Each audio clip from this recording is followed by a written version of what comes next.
మళ్ళీ తిరిగి మా వాళ్ళ మీదే మేమే దాడులు చేసినట్టుగా ఎదురు కేసులు మా వాళ్ళ మీదనే. నేను అడుగుతా ఉన్నా, మన కళ్ళ ఎదుటే కనిపిస్తా ఉన్నా.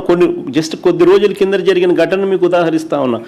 ఈ 2 సంవత్సరాలలో ఇంకా చెప్పుకుంటూ పోతే ఇట్లాంటి ఇన్ని కనిపిస్తాయి.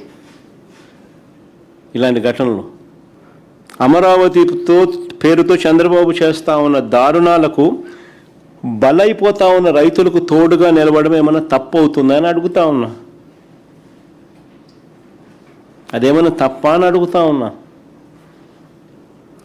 భూములు ఇవ్వని వారిని, చంద్రబాబు నాయుడు గారికి భూములు ఇవ్వని వారిని భూసేకరణ నోటీసుల పేరుతో వేధించడం, వారి పొలాలకు వెళ్ళే మార్గాలను ధ్వంసం చేయడం,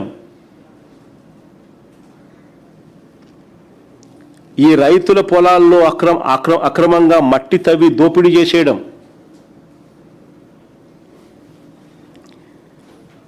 ఇంకా దారుణం ఏమిటంటే కొండవీటి వాగు నీటిని వీరి భూముల్లోకి బలవంతంగా మళ్లించి వాళ్ళ భూముల చుట్టూ నీళ్లు నింపేసి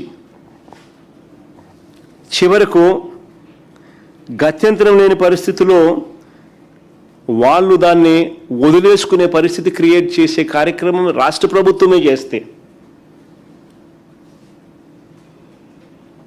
నిజంగా విలన్లు అనేవాళ్ళు ఎక్కడో సినిమాల్లో ఉండరు. చంద్రబాబు గారు రూపంలోనే ఇక్కడే కనిపిస్తూ ఉన్నారు.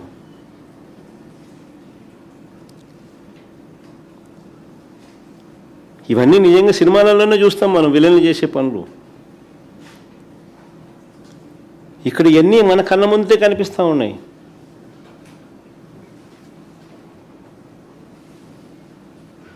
మరి ఇవన్నీ దారుణాలు కావా అని అడుగుతా ఉన్నా. దాడులకు గురైన మా మాజీ మంత్రులు, ఎమ్మెల్సీలు, మా పార్టీ నాయకులు వీళ్ళందరినీ ఏమంటున్నారు?